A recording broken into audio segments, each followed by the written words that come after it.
Look, that plane is flying awfully low. 6-year-old Benny Alden pointed out the window of the minivan. A small plane glided down past the mountains and disappeared in the distance. "It's landing at the Little Sun River Airport," said Grandfather. "Lots of people have small planes there." I bet that plane is too small to hold all of us in our suitcases, Benny's 10-year-old sister Violet said. "Especially since we also have Watch with us." She petted the wire-haired dog that sat next to her. The Aldens had landed at the airport just before noon and rented the minivan. Grandfather's friend, Victor Gonzalez, had invited the family to spend a week in beautiful Sun River in Central Oregon. They had traveled across the country from Greenfield, Connecticut. "Dogs are welcome in Sun River," said Henry, Benny and Violet's older brother. He was reading from a brochure that he had downloaded from the internet. Henry was 14 and liked to look things up on the computer. "It says that dogs just have to be on a leash or be very well behaved." 12-year-old Jesse reached past Violet to pet Watch. He turned to nuzzle her hand. "Watch is very well behaved, aren't you, Watch?" Watch was really Jesse's dog, but Jessie was happy to share him with her sister and brothers. Jessie had found Watch in the woods. When their parents died, Jessie, Violet, Henry, and Benny had run away. They were supposed to live with their grandfather, whom they had never met. They had heard that he was mean, so they decided to hide from him. They discovered an abandoned boxcar in the woods and made it their home, which they shared with Watch.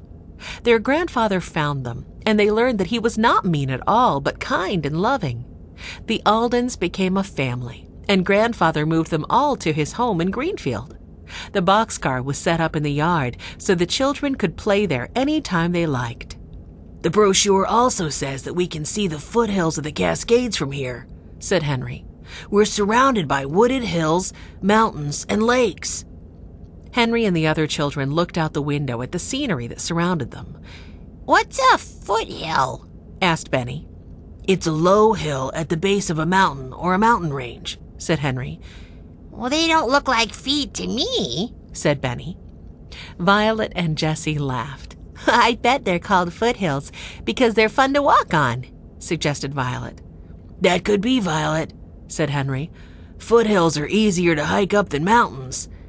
"I hope we'll go hiking," said Benny. "I'm sure we will," said Jessie.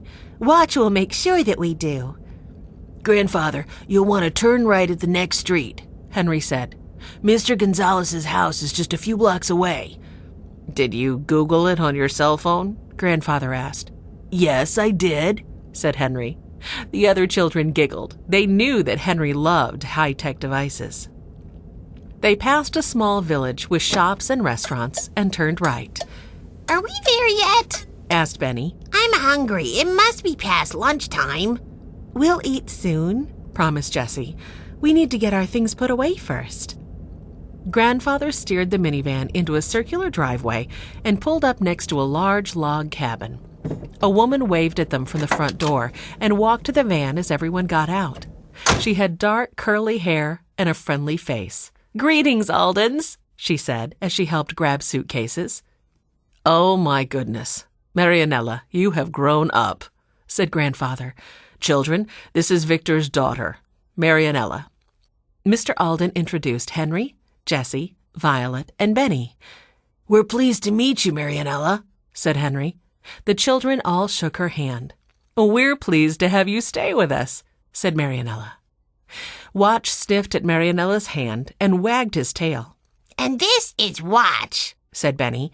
"He smells something good on your hand." "That's what he does when he thinks we have a treat for him," said Violet. "Well, that's funny and very smart of Watch," said Marianella. "Actually, my father and I were just preparing lunch for everyone. Watch probably smells beef stew and cornbread." "Oh, I love beef stew," cried Benny. "And cornbread, too."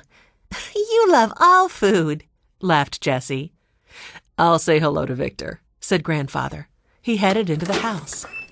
Just then, a huge brown and black dog charged up and sniffed excitedly at the Aldens. "Goyo, how did you get loose?" asked Marianella. The dog ran to her side.